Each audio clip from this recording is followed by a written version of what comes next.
And we're recording. Good morning, good afternoon, good evening, whatever it is for you. This is the weekend wrap up. Friday Night Oasis, I think number 7. Yes, this is my 7th Friday night piece, for lack of a better term. Well, I always like to start national. Epstein, Epstein, Epstein. They've the DOJ has subpoenaed the Clintons for depositions. Great, wonderful.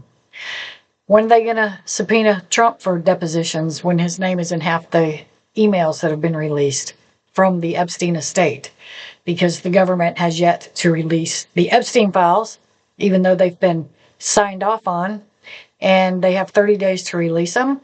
I really don't think the entire thing is going to come out. I think it's incredibly covered up. But as someone said to me, time will tell, or time will hide, one or the other. This is such a horrific situation, and it's difficult for me to even read some of the details that come out. Because it's just awful. Anybody who's a parent would feel that way. Well, anybody who has a heart or is human should feel that way. So we'll just keep monitoring that situation, see how it goes. This week I completed my classroom training for a CDL license at the high school, and it was very interesting. I've written a blog about it, which I will post probably tonight. There were 10 people in the class. 7 of them were employed at the high school, teachers, and they were just wanting to get the CDL to drive a bus so that they could take their classes on activities or field trips or help when there's, a crisis or whatever, which is great, to be supportive and go through all this in order to have that skill. Because I've always believed that no matter what your job is, though, any skill you can add under your belt is helpful. For example, when I was teaching a high school class, some life skills, they all got, first aid CPR, and I keep mine current. I just think everybody should have that. So more people having CDLs. Now, these are CDL-Bs, not As. It's not for an 18-wheeler. It's for passenger buses, school buses, and anything, of course, requiring a CDL-B, which I think, like UPS trucks, I think they have to have them too. I'm not sure. I'd have to check into that. Dump truck drivers, maintenance, the big trucks for the city drivers, they have to have a CDL-B. So the classroom portion's finished. You have to take 4 exams: the general knowledge, the air brakes, the passenger, and the school bus endorsements. And I did that prior to taking the class just because I wanted it out of the way. And now that I've finished my classroom training, I'm down to driving. So I'm spending Monday and Tuesday driving with the teacher in the morning. And then Wednesday, if she gets my test scheduled as I requested, I'll take the test, and Wednesday I'll be a Class CDL-B driver, school bus driver, and do some substituting the following week after Thanksgiving.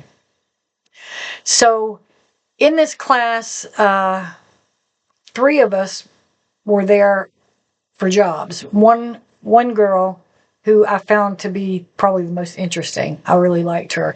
She had done factory work and it had closed, and she just wants to elevate, things in her life. And she's very determined, very smart, and I think she'll do well. The other one was a fellow who worked somewhere locally as a driver, and now he's switching and wanted to get skills as a passenger and bus driver, and he'll be a substitute for the high school. I really love meeting people. A lot of the people, and it was funny because we spent a lot of time actually sitting on the bus so we could learn how to do air brake testing and the gauges and instrumentation, all that stuff.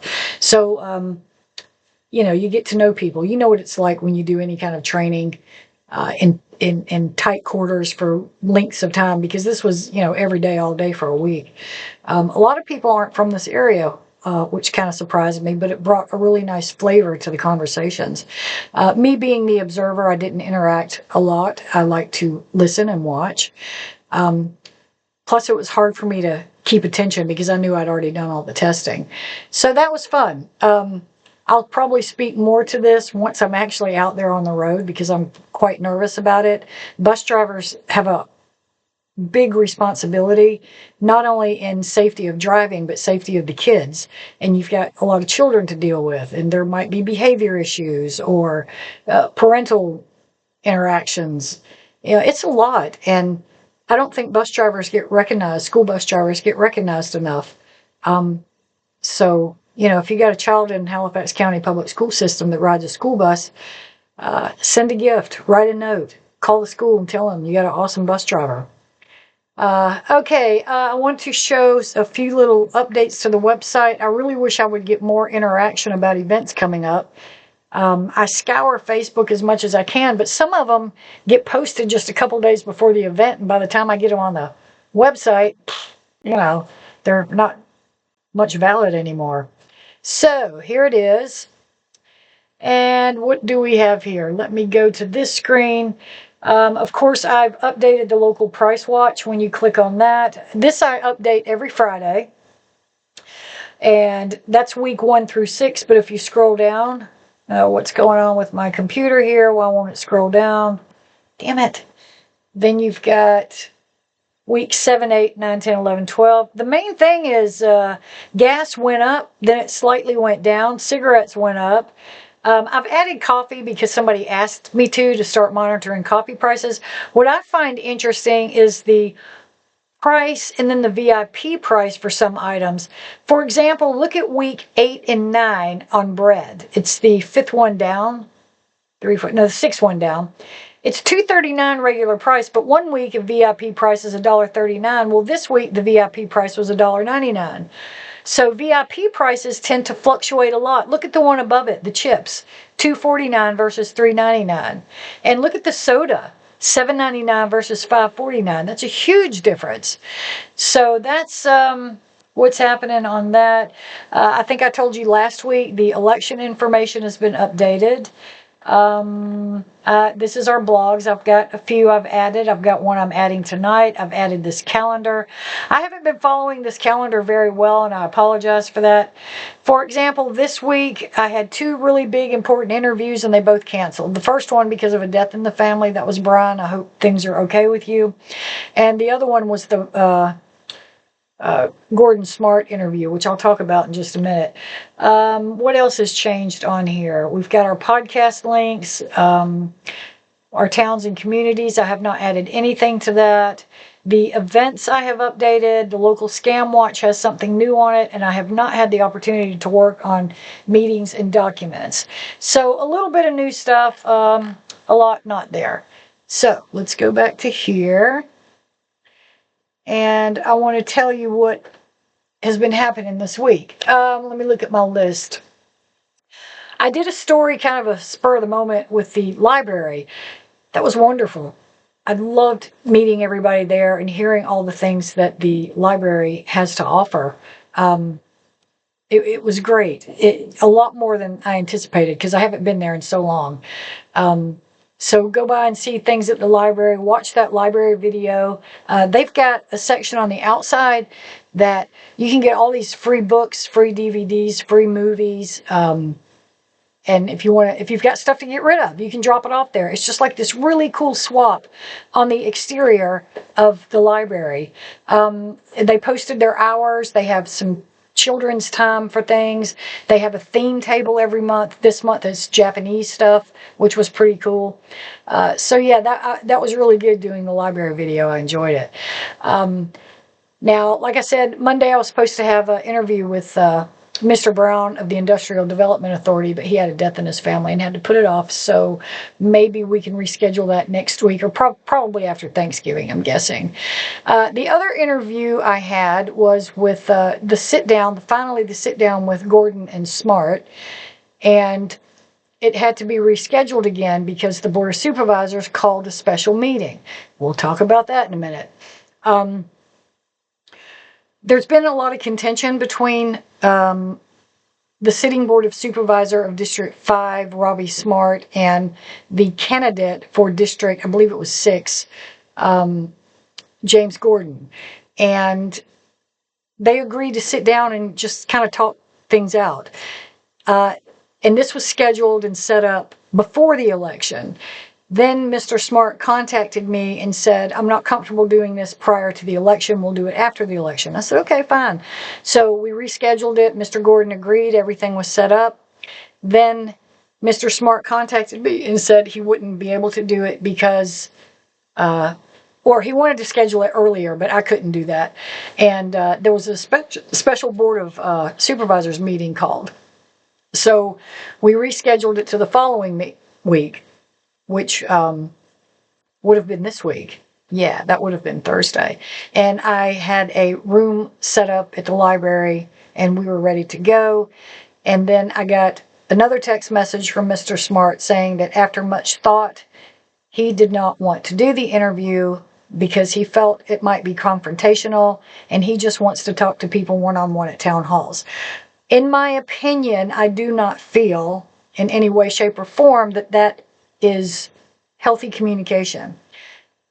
I have spoken many times about we need to have difficult conversations. I have really interesting conversations with people who ideologically believe things differently than I do.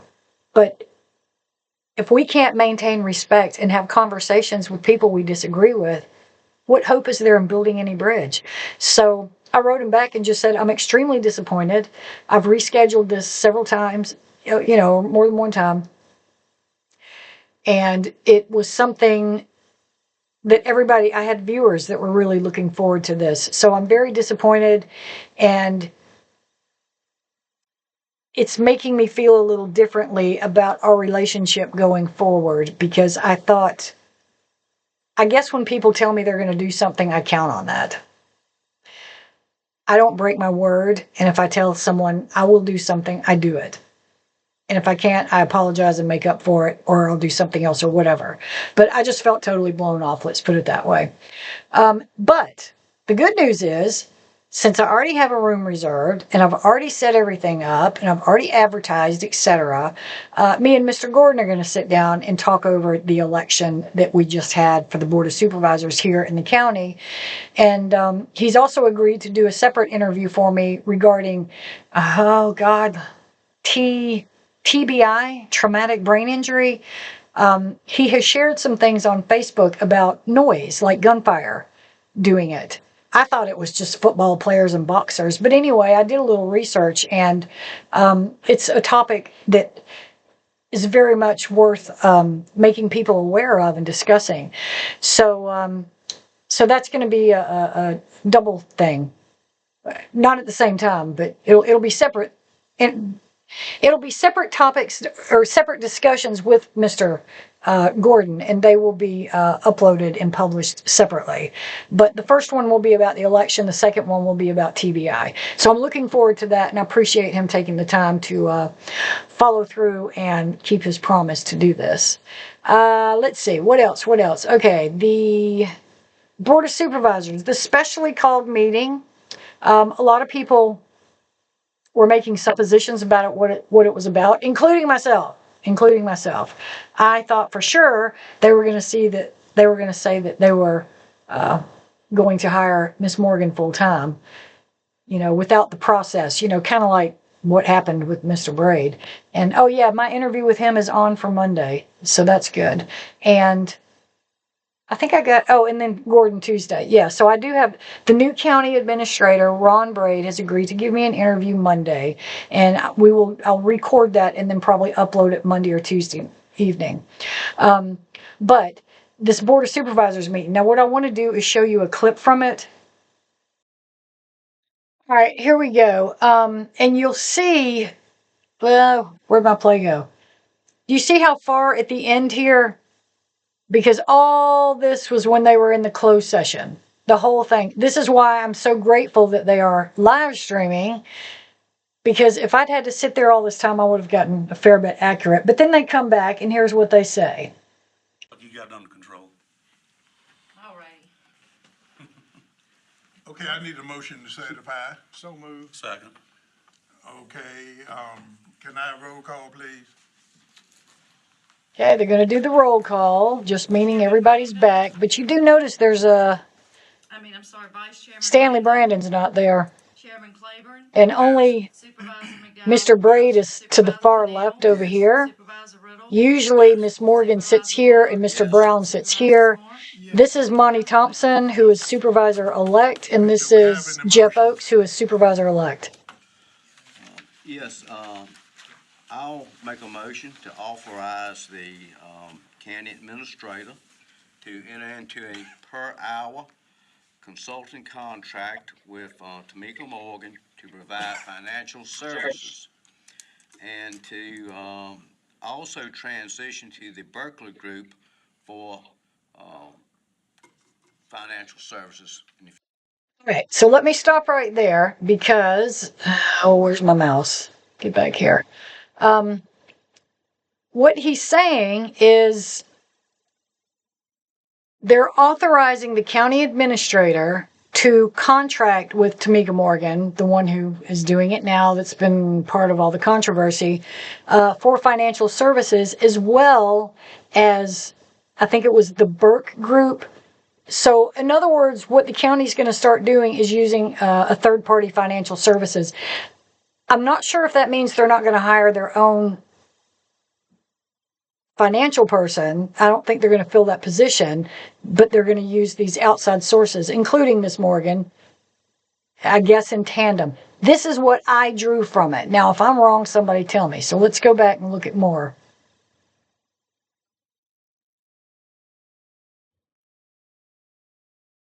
I'll second it. Okay, it's been moved and properly seconded that, we authorize the county administrator to contract with the, Berkeley Group and with Miss, Tamika Morgan Contract with the Berkeley Group and Tamika Morgan. for, financial services. Any further questions on? For financial services. Now, when I interview him tomorrow, that's going to be a great question to ask. Why are they contracting outside and not hiring a position? And exactly what financial services will they provide? All in favor, please say aye. Aye. All opposed? Okay, that motion is carried. Do we have any further motions? Mr. Chairman, I would like to make a motion to appoint County Administrator Braid to the committees that the county administrator serves on almost automatically. Housing. Okay, so now the motion has been made. And it's interesting because you're going to find, oh, hang on, let me get my little camera back here. It's interesting because you're going to find that whatever motion goes passes. They've already made these decisions in the closed session. This is just a formality. So we made some motion that they want to appoint the new county administrator, Ron Braid, to the committees, boards, etc., that Scott Simpson, the former county administrator, was on. And of course it passed, and that's what he'll do. So that'll be my next question for Mr. Braid. What committees are they? What is your function? What purpose do they serve, etc.? So just this, and this is it. This is what this whole meeting was about. It was not, I expected more, because now when the Board of Supervisors meets in closed session, everybody kind of panics and what are they doing now? Which I think there was actually some comments out there on Facebook to that degree, and I'll admit I'm guilty. I did the same thing. I'm like, what are they doing now? They gonna give her that job? What are they doing? But that's basically it. They're contracting financial services, and they're putting him on committees, which is a normal thing to do. And he's getting his, gelling the position and getting him where he's going. Alrighty, so that was the Board of Supervisors meeting. I talked about the interview coming up. Gosh, what else? I think, is that it for the week? It can't be. Oh, yes, a big event yesterday. That was so exciting.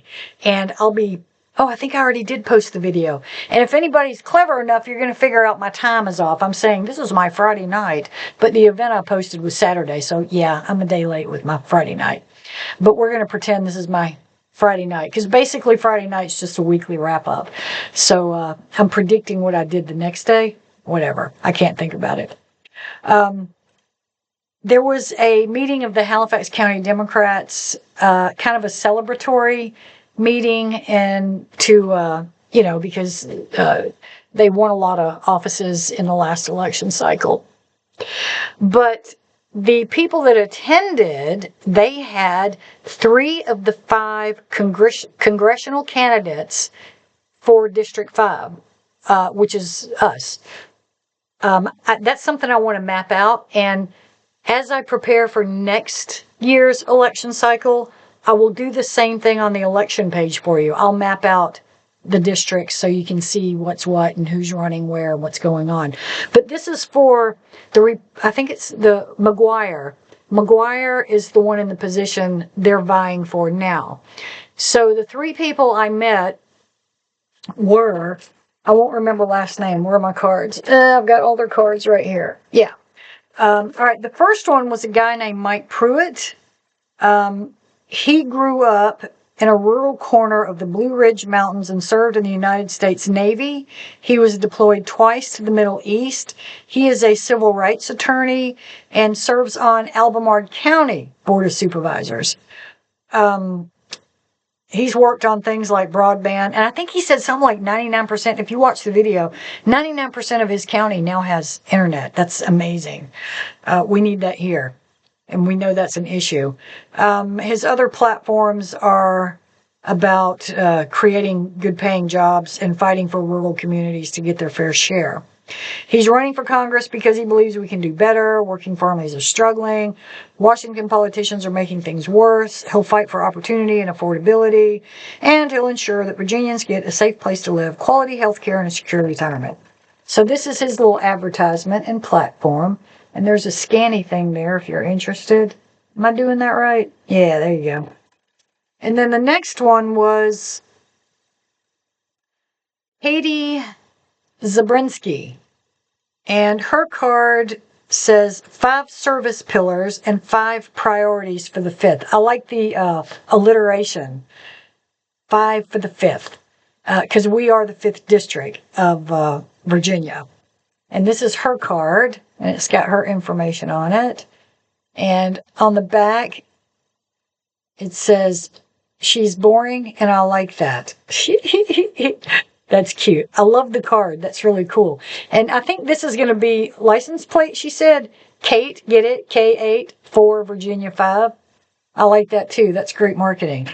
And then the third candidate I got to meet was Suzanne Krasnowski. Krasnowski. I'm sorry if I'm butchering your name. But she did say, call me Dr. K. She is a physician in Lynchburg, and that's her card. And she has on the back of hers, I've been a family physician in Central Virginia for over 20 years, and it's been my privilege to take care of many people from all walks of life. My job has been not only to keep people healthy, but to be a practical problem solver. We need less politics and more work done in Congress to make life better for the people of Virginia. Thank you for looking into my campaign. And she's got common sense for Congress. So those were the 3 congressional candidates I met last night, and there is a video posted of them speaking. And again, I apologize for my camera work. I've got a lot to learn and practice to do. I'm just not steady. How do people move cameras around and keep it steady? Like if you want to get different angles. I got a feeling that they have tripods on wheels, because I have to pick mine up and I'm just not a steady person. But anyway, I'll get better, but please be patient with my videos. So it was like a meet and greet. I got to talk to 2 of the 3 of them prior to them speaking. It was very informal, very casual, but it was really good to meet people face to face and hear their story. One of them I had a conversation with, and I said, that's what I'm trying to do with this website. We need to get to know each other.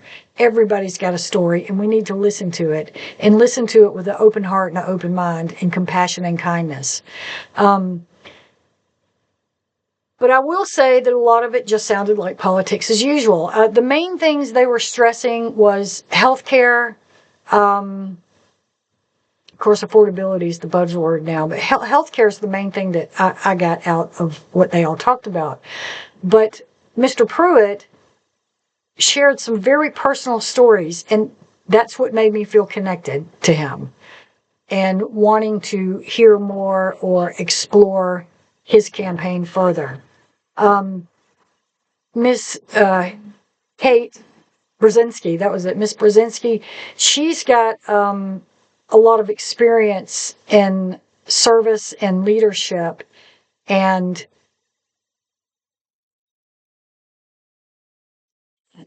what's the word I'm looking for?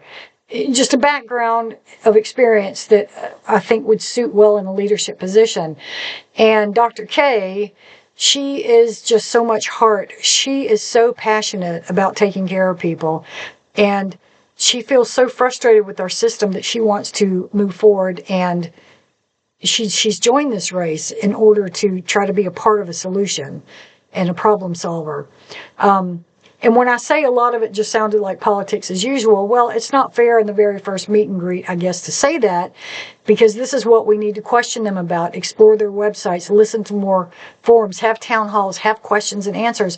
But what I want to hear from any politician in any race of any party, specifics, because, yeah, I think healthcare is a problem. Yeah, I think it's not good that we're losing important pieces of our medical community, such as OBGYN here in South Boston as well as Farmville. But what do you do about it? How do we, we talk about workforce development. How do we do that? Housing. How? I just don't hear concrete answers. Or concrete solutions or proposals. But they did say something about, I have 5 pillars, I have 5 points, I have this plan. That's what I'm looking for.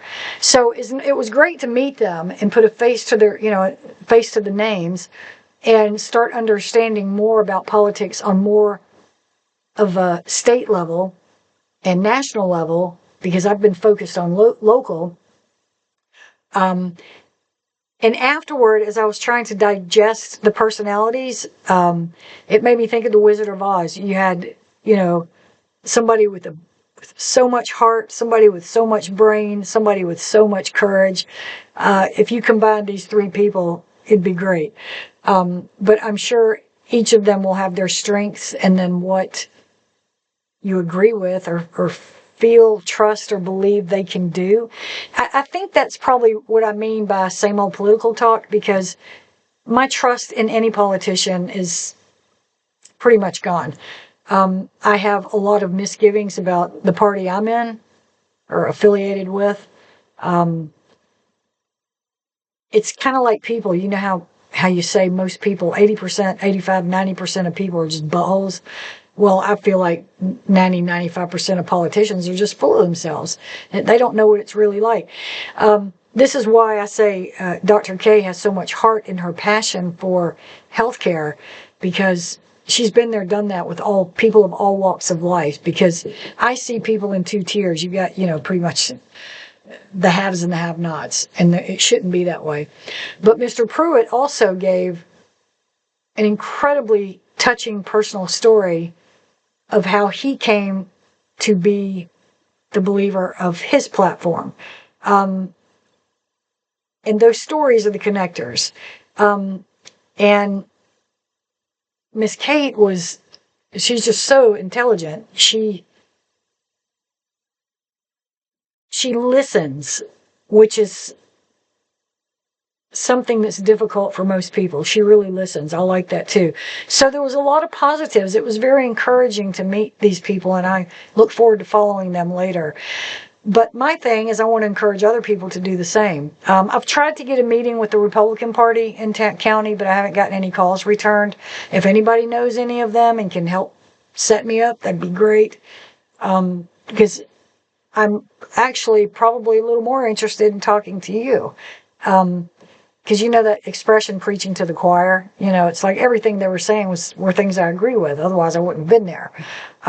So I would really like to talk to Republicans in this county and people who are such strong believers. Somebody asked me why I didn't vote for Winsome, because she's a black woman. That's not it's the platform. It's not the demographic that attracts a vote. It was her platform. that I didn't agree with. That's why I wouldn't vote for her. It had nothing to do with color or gender, just as these people I met last night. They're of various demographics. And then that's how you make your decision. You just don't say, I'm going to vote them because they're Republican. I'm going to vote them because they're black. That's not right. But I'm trying to think of a way to get younger people more involved. The most interesting conversation I had at this event was with the campaign manager. She was a young girl for Mike Pruitt. She was fascinating. I loved talking to her. So yeah, be sure and watch that video. It's really interesting. But maybe, how do we get people just of 18 and above, obviously, because they're the voters. So graduating high school and entering college and college years. How do we get them more involved? There should have been 100 people there last night. I don't know what the turnout is at Republican events, but if it's not like 100 people, something's not right. Is it apathy? Do people simply not care? Or my theory is more that people are so caught up in their daily lives of survival, they don't have time for this. It's all they can do to get their kid to school, to get to work, to work 2 jobs, to pay a bill because they can't afford the power bill because it's gone up 31%. That's kind of how I see it. I could be wrong. I wish I had a way of polling that, but the people I try to reach don't watch this yet. So that's my week wrap up. Looking forward to next week. Monday and Tuesday is going to be very busy. I'm also still waiting to hear from Mr. Cunningham about this rehab facility that's going to start here. I'm excited about that, and I have an interview with someone in regards to that topic. So that's it. I covered everything on my board. Go me. Y'all have a great week. Stay safe, and happy Thanksgiving.